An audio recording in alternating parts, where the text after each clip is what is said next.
Hello student, I hope you all are fine at home. ये video आपकी बेटा revision test video है जो आपका ट्यूसडे को टेस्ट है। हिंदी ग्रामर चैप्टर है भाषा और व्याकरण। तो बेटा भाषा क्या है? भाषा वह साधन है जिसके द्वारा व्यक्ति अपने मन के भावों या विचारों को बोलकर और लिखकर प्रकट करता है, और दूसरा जो है भावों या विचारों को सुनकर या पढ़कर समझता है। जैसे हम अपने मन की बात किसी को कहते हैं और वो सुनकर समझता है। तो यहाँ पर मैं आपके लिए एग्जांपल दे रही हूँ। जैसे माँ ने बेटे से कहा, रोहन बेटा जल्दी से तैयार हो जाओ वरना विद्यालय के लिए देर हो जाएगी। रोहन तैयार होकर विद्यालय चला गया। मतलब माँ ने बेटे से कहा कि जल्दी से तैयार हो जाओ वरना विद्यालय के लिए देर हो जाएगी। रोहन ने माँ की बात सुनी, समझा और वो विद्यालय जाने के लिए तैयार हो गया।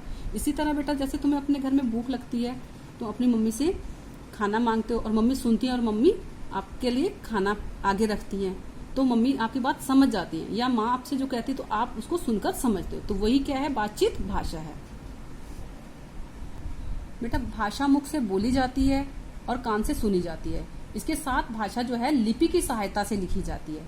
भाषा को आंख से देखकर पढ़ा जाता है। भाषा मनुष्य के विकास के लिए बहुत ही बड़ा वरदान है। अगर भाषा नहीं होती तो मनुष्य का विकास संभव नहीं था। अब है बेटा भाषा के रूप मतलब भेद। भाषा के दो रूप हैं, मौखिक भाषा और लिखित भाषा। तो मौखिक भाषा क्या है बेटा? मौखिक भाषा का वह रूप है जिसमें हम बोलकर अपने मन के भावों को व्यक्त करते हैं और दूसरे जो लोग जो हैं वो सुनकर समझ जाते हैं हमारी भाषा।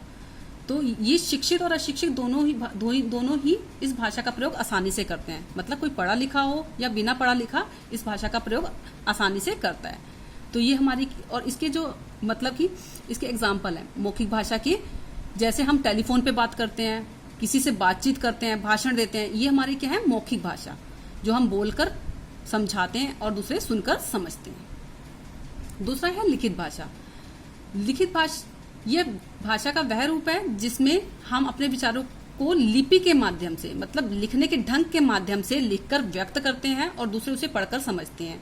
जैसे पत्र, समाचार पत्र, साहित्य और हमारे ग्रंथ जो होते हैं, मतलब जो हम लोग पढ़ते हैं मंदिर में, गीता और ये रामायण वगैरह, तो ये क्या है? हमारे लिखित भाषा में, जिनको हम पढ़कर समझ रहे हैं। ऐसे तो बेटा भारत में बहुत सी भाषाएं बोली जाती हैं जो यहाँ पर लिखित हैं। ये मैंने आपको पहले पिक भी भेजी थी।